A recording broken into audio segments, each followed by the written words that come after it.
He was feeding the horses when she pulled up in her white Lexus, windows rolled down like she owned the place. Without even stepping out, she yelled, "This land is HOA regulated now. You need to vacate within 30 days. Grandpa didn't flinch, just wiped his hands on his jeans and looked at her like she was a bug on his windshield. "Ma'am, this is my ranch. Bought it in '82. Paid cash." She smiled like a vulture. "Doesn't matter. New HOA lines were drawn last month. You didn't attend the vote, so you don't get a say." He glanced at the sign she'd just posted on the gate. Notice of non-compliance. Eviction pending. "You printed this yourself," he said, squinting at the cheap laminate. "And I can have you removed," she snapped. "Trespassing on HOA land is a criminal offense." I was inside the barn when it happened, fixing the busted water pump. Heard every word. My hands were shaking, but I kept quiet. For now. Later that night, Grandpa sat on the porch, staring into the dark. He wasn't the kind of man who rattled easy, but his boots didn't move for hours. He just kept whispering, "She's lying. She's bluffing. Ain't no way they can touch this land." Right? I knew better. This wasn't just some pushy neighbor with a clipboard. Karen. That's what everyone called her, even if her name was Susan, had clawed her way into the HOA board last year. Since then, she'd been power-tripping through the neighborhood like a queen on a bad TV show. Towing cars, fining people for fence paint, even calling the cops on kids selling lemonade. But going after my grandpa? That was war. I told him we needed to get a lawyer. He shook his head. Lawyers cost money. I got pride, not gold. He didn't. No, I had already made some calls. He didn't know I wasn't just some ranch kid. He didn't know I passed the bar last year. ChatGPT said. The next morning, Karen was back, this time with 2 men in matching blue polos and clipboards, probably her hand-picked compliance officers. They stood at the edge of our property like they were waiting for applause, pointing at the barn, the well pump, even Grandpa's old truck like it was all some kind of crime scene. "I'm giving you until Friday," she said, loud enough for the cows to hear. "After that, we begin proceedings. Fines double every day you stay. We've already notified the county."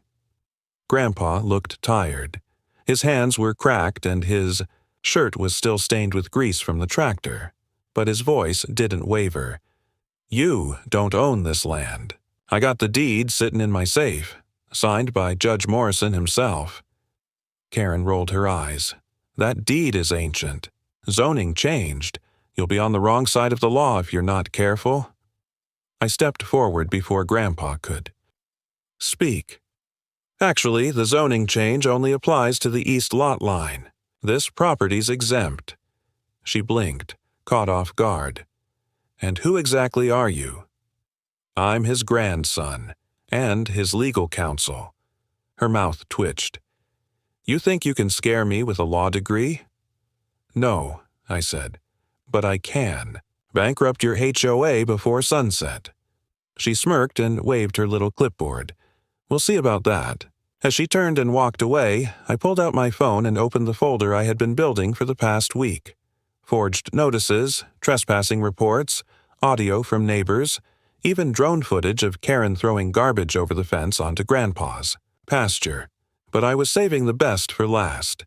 Later that day, a letter came, certified, from the HOA board. It said Grandpa was in violation of 23 rules, including unauthorized livestock, unapproved fencing, and non-conforming vehicle color. His truck was beige. He laughed when he read it. Non-conforming color? What does that even mean? "It means," I said, "they're throwing everything at us because they're scared." But that night, something changed. We woke up to the smell of smoke.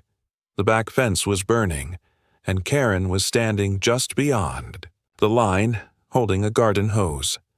Grandpa rushed out barefoot, grabbing a shovel from the porch while I called 911. Flames curled along the dry grass, eating through the fence line like it was paper. Karen sprayed her weak little hose in the air like it meant something. All while screaming, "It was an accident! I was watering my roses. The wind did it. Roses? At midnight? The fire was small, but it left a black scar through the pasture, right up to where Grandpa's horses were fenced. One of them was limping. The others were panicked, eyes wide, stomping. When the fire trucks arrived, Karen was already rehearsing her story to a rookie deputy who looked like he just graduated high school. She's the one who called it in. He told me like that meant something. Yeah. I held up my phone. Here's footage of her lighting a match. I have a security camera on the shed now. Installed it after she posted fake fines last week. His face changed. Karen noticed. That footage is illegal. He can't record me without consent. Private property, I said. And your HOA notices gave me every reason to expect sabotage. Want me to send it to the county too? Or just the sheriff? Karen's face dropped. Her mouth opened, but nothing came out. The deputy walked off to make a call. Karen stood there shaking, her hose still dripping. Grandpa sat down on the steps, coughing from the smoke. She ain't done, he said. You can feel it in your bones when a storm's comin'. And this woman, she's just getting started, was right. 2 days later, the HOA froze Grandpa's water access. Said he was pulling from a community source without permission. The well he drilled himself 40 years ago. And when I drove into town to pull land records, I found something. Worse, Karen hadn't just filed complaints, she'd filed a claim, a fake one, on our entire lot. Through a shady backdoor process using a loophole in an old HOA charter, one most people didn't even know existed. On paper, they thought they owned us now. They were wrong. I'd already filed a counterclaim, and I knew exactly what their president didn't know. Karen never got the board's full approval. She forged the vote. I had the emails. All I needed was one hearing, one judge, and one chance to flip the whole thing, because I wasn't just here to save Grandpa's land. I was going to take hers. The hearing was set for Monday. Karen must have sensed the pressure because over the weekend, things escalated fast. First, the mail stopped coming. Then the trash service missed our house 2 days in a row. Finally, on Sunday morning, Grandpa's pickup vanished from the driveway. Stolen? No. Towed. By order of the HOA. There was no ticket, no warning, no citation, just a grainy photo sent to my email by some faceless compliance bot, claiming the vehicle was abandoned and degrading neighborhood aesthetics. Grandpa stared at the empty driveway. His voice cracked for the first time. That truck. I built it with my brother. It's older than you. I nodded, but I didn't tell him what else I had found. Not yet. Karen wasn't just trying to evict us. She was trying to crush us, one humiliation at a time, and I had no doubt she wanted Grandpa to break before court, to scare him into signing something, maybe even walking away altogether. But she didn't understand who she was dealing with. That night, I met with someone who owed me a favor, a former county surveyor who had been quietly let go 2 years ago after testifying against another crooked HOA. He still had access to archival zoning maps. When he showed me the screen, I nearly laughed out loud. See that line? He said, zooming in on the digital map. That's the original boundary. HOA jurisdiction stops right here. He pointed to a faded line that curved just short of Grandpa's pasture. They never legally annexed the ranch. It was never recorded properly. She faked the extension. That was it. The golden bullet. Monday morning, we walked into the hearing room like we were on trial for murder. Karen sat across from us in a sharp beige suit, flanked by 2 HOA lawyers who looked fresh out of corporate school. She smiled at us like this was already over. But it wasn't. The judge opened with the land dispute. Karen's side presented first, waving around fake community minutes, a half-baked map, and claims of nuisance behavior. Then they handed over the HOA's charter revision, signed, stamped, but not certified. When it was our turn, I walked up with one thing. A USB. Your Honor, I said, This contains time-stamped footage of the defendant placing an eviction notice on my grandfather's door without authority, initiating a fire on his property, and falsifying a boundary map used to file a land claim. Karen's smile disappeared like a switch flipped. And, I continued, we have emails showing she altered board votes, submitted paperwork without required signatures, and used HOA funds to hire a towing company she owns under a different LLC. You could have heard a pin drop. The judge leaned forward. Is that all? I nodded. No, sir. There's one more thing, but it's for after the ruling. Because I wasn't just here to defend Grandpa. I came to make her pay. The ruling came faster than I expected. Based on the evidence provided, the judge said, barely glancing at Karen anymore, this court finds the HOA's actions were not only unlawful, but deliberately fraudulent. The eviction notice is void. The land claim is dismissed, and further review will be opened into misuse of HOA authority and funds. Karen stood up like someone had kicked her chair out. Your Honor, this is insane. He's manipulating the court with— Sit down, the judge said, sharper this time, or I'll hold you in contempt. I didn't look at her. Not yet. I was still focused on Grandpa. On the way he blinked once, then leaned back in his chair like someone had finally lifted the world off his shoulders. But it wasn't over. After the hearing, as we walked toward the parking lot, one of the HOA lawyers followed me out, young, nervous, and suddenly very polite. We didn't know about the LLC, he said quickly. If what you say is true, that's a serious conflict. If you drop the charges, maybe we can offer some sort of settlement. Too late, I said. We're not here to settle. We're here to clean house. Because I had already filed a civil suit. A big one. See, Karen didn't just cross a line. She built a career on stepping over them. She had evicted 5 families in the last 2 years. Fined dozens, created fake violations, and charged review fees that went straight into her other business accounts. The towing company? She owned it. The fence paint service she required? Her nephew ran that, and worst of all, she had been doing it for so long. No one questioned it. Until now. I went public, took the story to local news, submitted reports, to the HOA Ethics Board, filed for public records, and then came the final blow. The judge had ruled her actions egregious and retaliatory, which gave us leverage. We filed for punitive damages. And because she had named Grandpa specifically in the forged paperwork, our lawyer argued emotional distress, property damage, and reputational harm. Karen's HOA insurance wouldn't cover fraud. She had to pay out of pocket. By the end of the month, the court awarded Grandpa a settlement large enough to pay off the ranch 3 times over. But I didn't stop there. Using the ruling and precedent, we petitioned for her house, the one inside the HOA zone, to be used as collateral to repay fines she'd illegally charged to others. She tried to stall it, tried to countersue, but she had no ground left to stand on.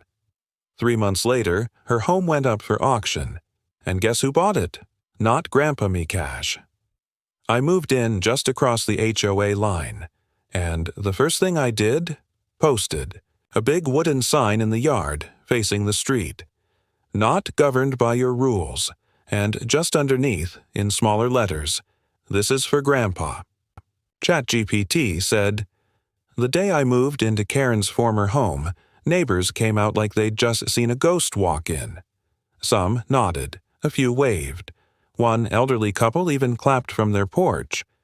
Turns out people had been waiting for her to fall. For years, they just didn't think it was possible. I didn't throw a housewarming party. I didn't need to. Word spread faster than wildfire. Karen was gone, the HOA board was under investigation, and the kid who took them down was now living, right where she used to rule. But it wasn't about revenge anymore. It was about setting things right.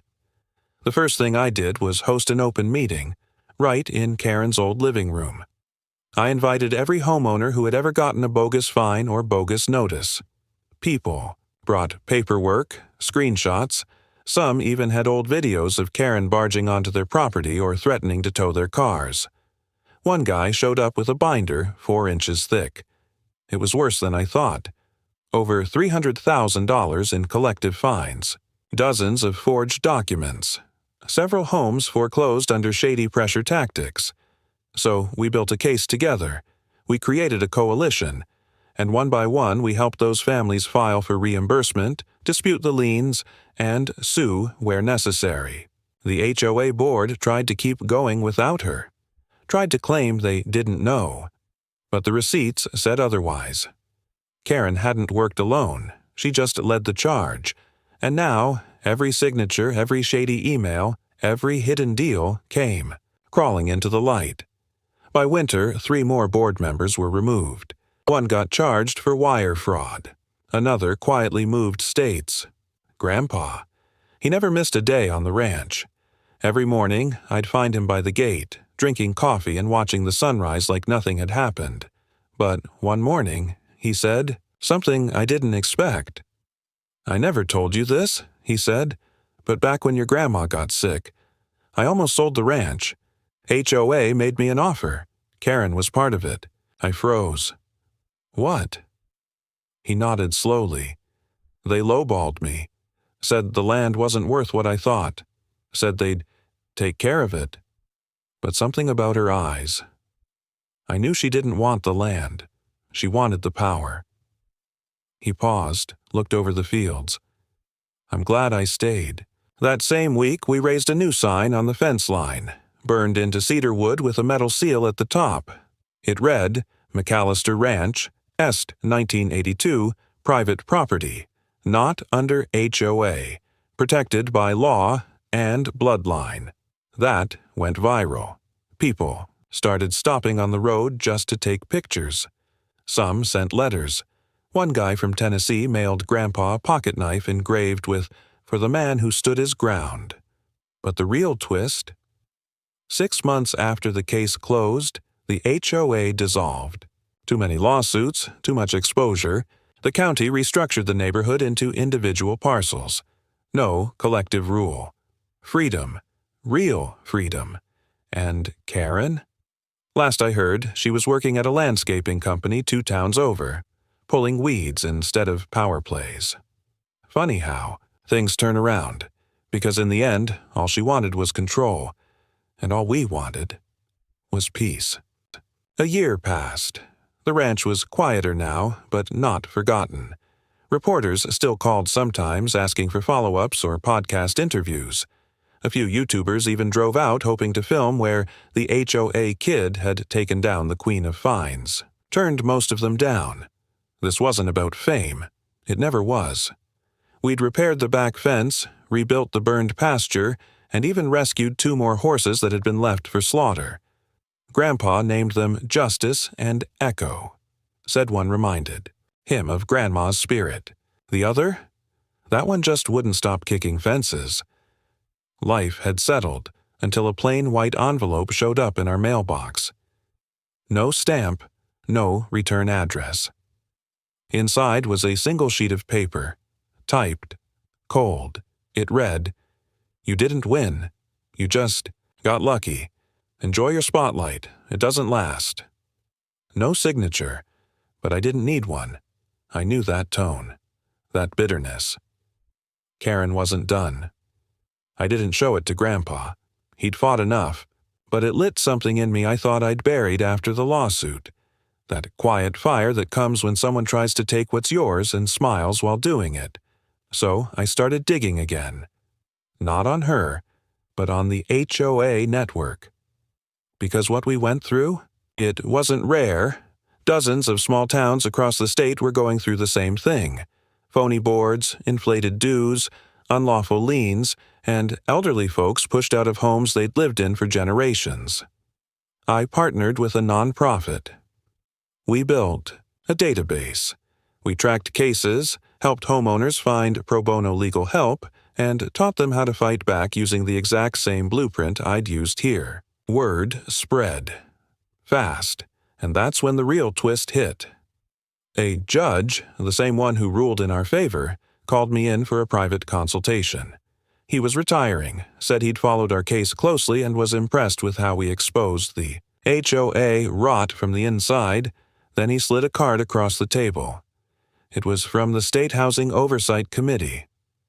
A job offer, not a big title. No fancy pay.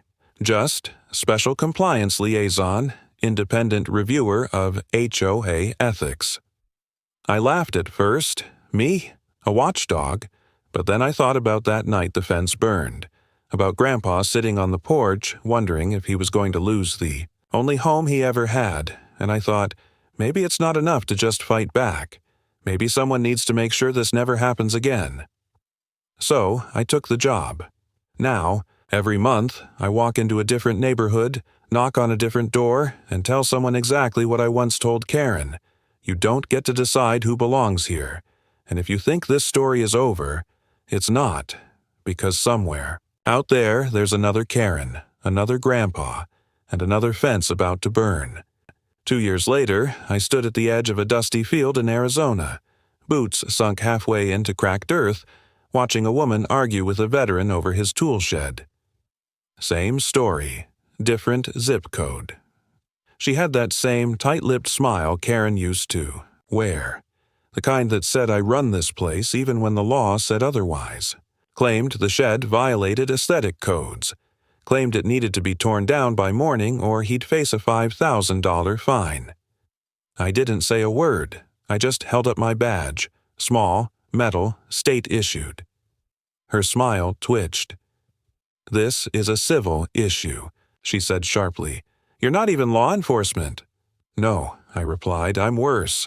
I walked past her, straight to the vet's porch, and handed him a copy of the State Protection Act, the one we got passed last fall, making it illegal for HOAs to enforce retroactive fines or codes without unanimous vote and clear documentation. The law Karen helped inspire. By the time the HOA rep realized what was happening, we'd already served her a cease and desist letter and filed an injunction with the county clerk. That vet? Turns out he'd served in the same unit as my uncle. 2 days later, he invited me to his granddaughter's birthday party and gifted me a rusted horseshoe with the words, "Kick first, ask later." I kept it in my truck. Back home, Grandpa had turned his ranch into a sanctuary for displaced animals.